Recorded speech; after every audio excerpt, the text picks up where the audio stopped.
Assalamualaikum. Kembali lagi dengan saya, Surah LBF. Kali ini, saya akan menceritakan alur cerita film yang berjudul. Film ini menceritakan tentang dua anak miliarder manja dan selalu berfoya-foya. Ayahnya sangat kecewa dan jengkel dengan kelakuan anaknya.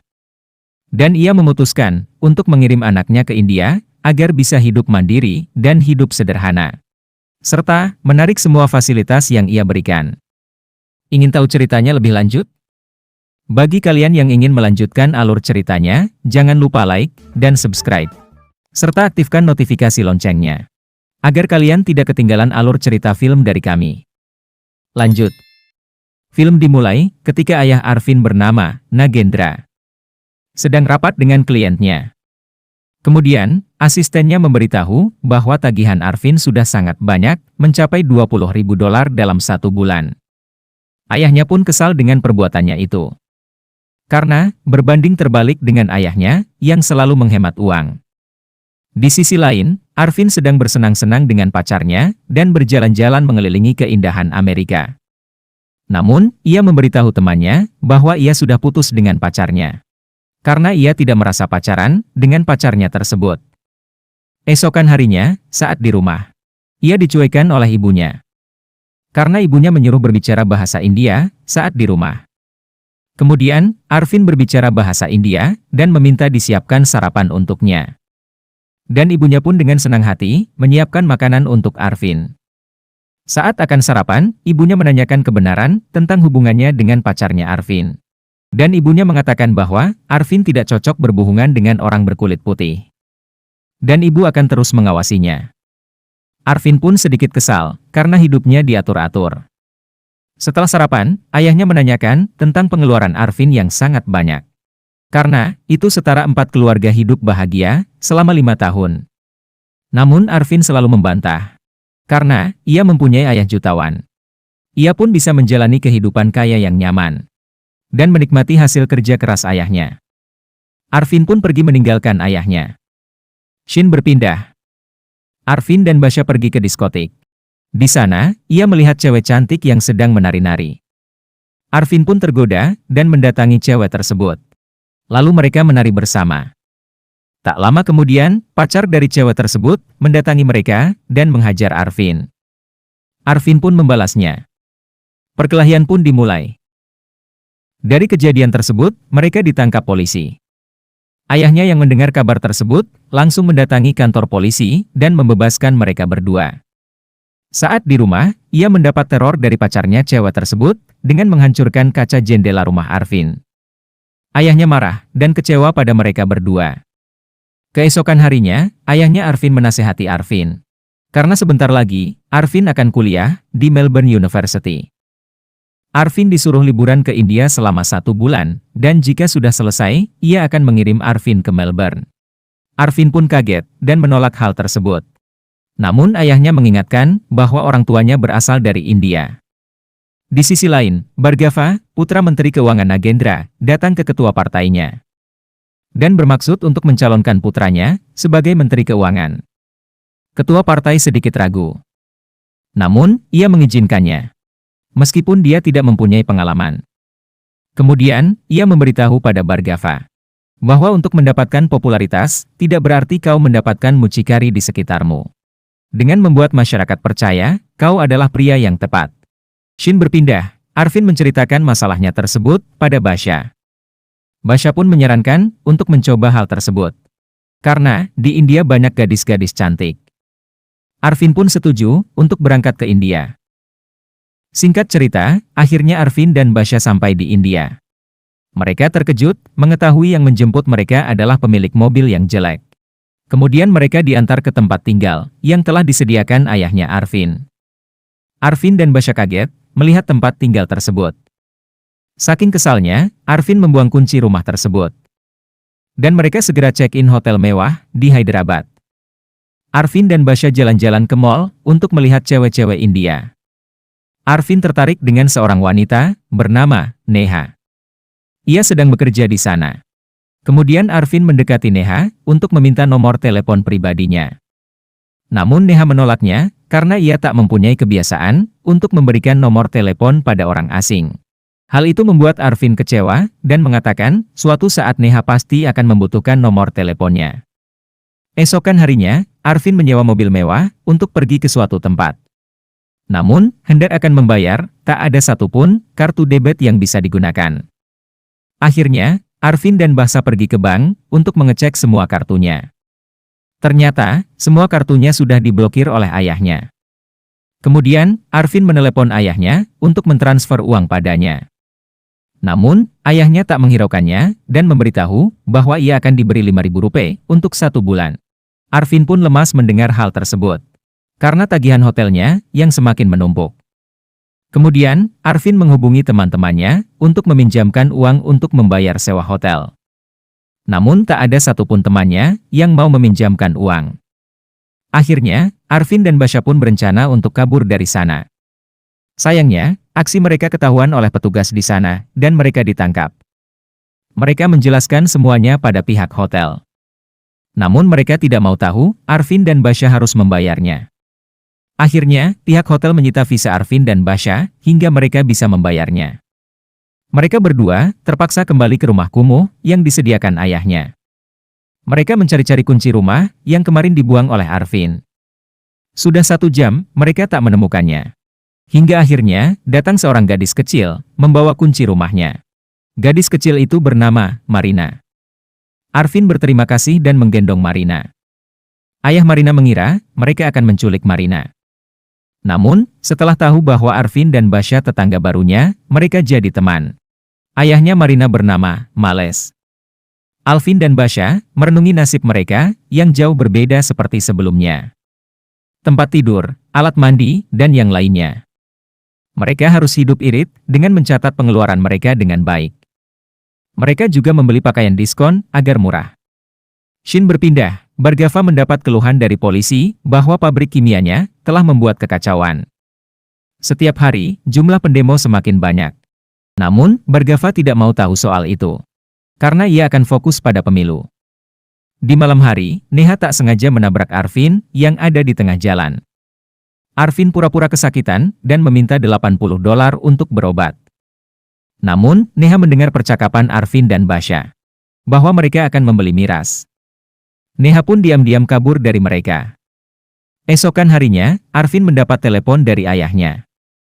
Ia mengatakan bahwa ia sudah mendaftarkan Arvin dan Basha di kampus India. Arvin pun kaget karena ia mengira akan kuliah di Amerika. Dan jika sudah menyelesaikan kuliahnya, Arvin bisa pulang ke Amerika. Arvin kecewa dengan keputusan ayahnya. Esokan harinya, Arvin dan Basha pergi ke kampus dengan menaiki bus. Di dalam bus itu, ia merasa tidak nyaman karena harus berdesak-desakan dan mencium bau yang tidak sedap. Itu pengalaman pertamanya menaiki bus. Saat di kampus, ia diperkenalkan oleh dosennya. Arvin dan Basha ketinggalan pelajaran 2 minggu. Dan dosen itu meminta Neha untuk mengajari mereka agar tidak ketinggalan. Neha meminta Arvin untuk meluangkan waktu 1 jam setiap hari untuk mengejar ketertinggalan Arvin. Serta meminta nomor teleponnya. Arvin pun kepedean. Karena sewaktu ia meminta nomor teleponnya, Neha tidak memberikannya. Dan sekarang, Neha yang meminta nomor teleponnya. Di sisi lain, Bargava mendatangi kampus milik ayahnya. Ia menekankan manajemen agar setiap mahasiswa untuk membayar semua tunggakan. Dan paling lambat, tanggal 25 bulan ini. Jika tidak dapat membayar, mahasiswa tersebut harus dikeluarkan. Keesokan harinya Arvin datang terlambat. Walau begitu, Neha masih sabar dan mau mengajari Arvin. Besoknya, Arvin menunggu Neha. Namun, Neha lupa akan hal tersebut. Kemudian, Neha mengantar Arvin pulang ke rumahnya. Neha terkejut melihat tempat tinggal Arvin yang kecil dan kumuh. Dan ia bertanya, mereka bilang, "Kau dari Amerika, dan kau tinggal di sini?" Arvin pun mengarang bahwa semua ini karena ayah. Ayahnya gila harta. Ia sibuk mencari uang, sampai ia tak mempunyai waktu untuk anaknya. Bahkan tak sempat mencium anaknya. Dan itu sebabnya, ia menghabiskan banyak waktu di kampus. Dan memutuskan untuk pindah ke India. Lalu bergabung dengan rakyat miskin, agar aku tahu bagaimana kehidupan mereka. Dengan begitu, aku akan mengerti bagaimana cara membantu mereka keluar dari kesulitan ini. Kata-kata tersebut membuat Neha sangat simpati dan mengajaknya berteman. Saat di kelas, Swati teman kelas Neha dipanggil ke ruang administrasi. Ternyata, Swati didu dari kampus. Karena melewati batas waktu dan belum melakukan pembayaran. Saat Arvin dan Basya di bar, tiba-tiba Neha menelepon dan memberi kabar bahwa Swati melakukan bunuh diri dan sekarang sedang dirawat di rumah sakit. Di saat yang sama, anak buah Bhargava yang bernama Raihan untuk menanggung semua biaya rumah sakit Swati dan membebaskan biaya ekonomi Swati. Asalkan pihak keluarga tidak mencoreng reputasi kampus dan tidak mengatakan hal buruk. Neha pun memarahi Raihan karena ia telah membela, mendukung, serta menutupi keburukan kampus. Namun, Ibu Swati menerima dan menyetujui hal tersebut. Tak lama kemudian, Arvin dan Basya datang dan menjelaskan nilai uang baginya. Ia mengatakan pengeluarannya selama sebulan sebanyak Rp5.000 dan berhasil membaginya sesuai kebutuhan dengan baik. Keesokan harinya, nama Arvin telah terkenal karena ucapannya semalam. Isi berita tersebut, seorang anak miliarder berusia 25 tahun, rela belajar di kampus India. Meninggalkan kekayaannya, dan hidup sederhana. Hanya dengan Rp83 per harinya. Hal tersebut sangat menginspirasi anak muda, untuk ikut hidup sederhana seperti Arvin, dan Basya. Seketika itu, nama Arvin pun semakin terkenal. Di sisi lain, Bhargava protes, kepada asisten ayahnya. Karena telah memasukkan berita murahan, tentang Arvin.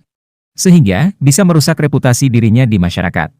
Sedangkan Arvin, dia semakin disukai di masyarakat. Shin berpindah. Arvin dan Basya melakukan donor darah. Kemudian, datanglah Bhargava. Ia berpura-pura donor darah, agar mendapat simpati masyarakat. Ia hanya tiduran, dan berfoto. Setelah itu, ia pergi. Malam harinya, Arvin terbangun karena lapar.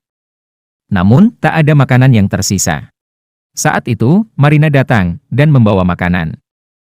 Arvin dan Basya pun senang, kemudian memakannya. Di pagi harinya, Arvin kaget melihat seorang reporter sedang meliput dirinya. Reporter tersebut menyogok mereka untuk mengatakan bahwa ia protes terhadap program pemerintah tentang orang biasa bisa hidup di India dengan Rp38 setiap harinya. Mereka disogok dengan makanan-makanan enak. Kini, aktivitas Arvin selalu disorot media. Membuat ia dikenal di seluruh India, dan membuat bangga orang tuanya. Serta, followersnya pun makin banyak. Semakin hari, Neha makin jatuh cinta pada Arvin. Bahkan, nama Arvin masuk dalam Youth Icon of the Year. Neha yang mengetahui hal itu, ia langsung meneleponnya. Jika Arvin menang, ia akan mendapat hadiah uang 5 lakh dari saluran TV terbesar di India. Arvin dan Basya pun sangat senang mendengarnya. Mereka menemui petinggi stasiun T6 tersebut. Ternyata, kemenangan tergantung dari polling SMS, dan sudah mulai dari hari ini. Petinggi itu menanyakan, untuk apa uang tersebut. Arvin mengatakan, bahwa ia akan membagikan uang tersebut pada fakir miskin. Padahal, ia akan pulang ke Amerika, dengan uang tersebut. Di sisi lain, Bhargava mendapat apresiasi dari ketua partai. Karena, namanya masuk dalam ikon anak muda tahun ini. Shin berpindah. Bhargava melakukan pencitraan dengan makan di pinggir jalan. Dan Arvin melihat Bhargava memuntahkan makanan tersebut. Setelah itu, Arvin dan Basya merencanakan strategi agar popularitasnya naik. Mereka melakukan berbagai kegiatan sosial dan memperoleh banyak voting. Meskipun masih menempati posisi paling bawah. Lanjut cerita, para penduduk sekitar mendatangi rumah Arvin. Mereka memohon agar Arvin membantu mereka melakukan protes pencemaran limbah pabrik yang merusak kesehatan mereka.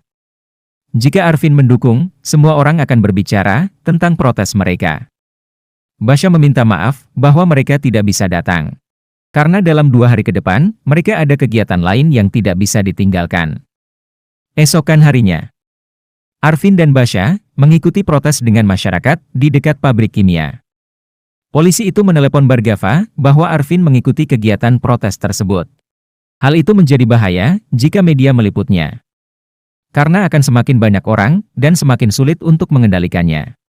Arvin mengatakan pada media bahwa ia mengikuti protes ini karena ia tahu permasalahannya. Dan tidak ada solusi untuk masalah ini. Kemudian Bargava menyuruh anak buahnya untuk menyelinap di antara mereka dan membuat kerusuhan. Sehingga, polisi tersebut leluasa memukuli para penduduk yang protes. Dari kejadian itu, Arvin harus bertanggung jawab dan mendekap di penjara. Dari aksi itu, Arvin mendapat banyak penggemar. Sehingga, peringkatnya naik dengan cepat. Dan membuat Arvin menang dalam ikon anak muda tahun ini. Bargava yang kalah tidak merasa kecewa. Malah ia memanfaatkan situasi ini dengan mengunjungi Arvin di penjara. Bargava mengatakan, ia akan membebaskan mereka berdua dengan syarat. Mereka harus mengatakan, Bargava adalah inspirasinya. Dan selama kampanye, mereka harus bersamanya. Jika tidak, ia akan membongkar kebusukan Arvin. Dengan terpaksa, Arvin dan Basha menyetujuinya. Mereka pun dibebaskan. Pada acara penyematan ikon anak muda, Arvin mendapat penghargaan. Arvin memberi sambutan pada masyarakat sesuai instruksi Bargava. Masyarakat pun kebingungan dengan pernyataan Arvin. Namun, akhirnya ia membongkar semua kejahatan Bargava. Arvin disuruh berbohong mengatakan hal seperti itu, agar citra Bargava terlihat baik di depan umum. Bargava pun kesal melihat hal itu. Arvin juga mengatakan dengan jujur, bahwa sebenarnya ia tidak sebaik yang mereka pikirkan. Ia disuruh ayahnya untuk tinggal di India, belajar hidup sederhana. Dan ia selalu berpikir, bagaimana caranya untuk kembali ke Amerika. Sampai-sampai, ia mengutang pada hotel. Karena semua rekeningnya diblokir, dan tidak bisa membayar sewa. Arvin meminta maaf pada semuanya, atas kebohongan yang ia lakukan. Dari kejadian ini, ia mengerti nilai uang itu. Serta, mengerti apa arti kehidupan. Arvin sadar, ternyata ia tak berguna sama sekali untuk mereka. Tapi mereka telah berguna bagi perubahan dalam hidupnya. Di akhir kata, Arvin berpesan agar pemerintah segera menutup pabrik kimia karena mencemari lingkungan. Para penonton pun bertepuk tangan atas sambutan Arvin yang menyentuh hati mereka. Namun, Arvin telah mengecewakan Neha. Pemerintah akan menutup pabrik kimia dan akan menuntutnya di pengadilan. Dan ketua partai akan menghapus nama Bargava dari partainya. Penduduk pun merasa senang mendengar hal tersebut. Arvin kini benar-benar berubah dan mengajari anak-anak belajar matematika. Tiba-tiba ayahnya datang. Dan bangga melihat perubahan Arvin. Dan ayah meminta Arvin untuk kembali ke Amerika. Arvin pun tak mau kembali ke Amerika. Karena ia akan menyelesaikan kuliahnya di sini. Dan bilang pada ibu bahwa ia punya gadis India yang cantik dan akan ikut pulang ke Amerika. Ternyata, Neha ada di sana. Arvin pun segera meminta maaf pada Neha. Kemudian, Basha memfoto mereka bertiga untuk dikirim ke ibu Arvin sebagai bukti. Dan film pun selesai. Mungkin itu saja yang bisa saya sampaikan. Jika video ini bermanfaat jangan lupa like dan subscribe. Dan aktifkan notifikasi loncengnya. Mohon maaf bila ada salah kata yang tidak berkenan. Dan terima kasih kepada kalian yang sudah menonton filmnya.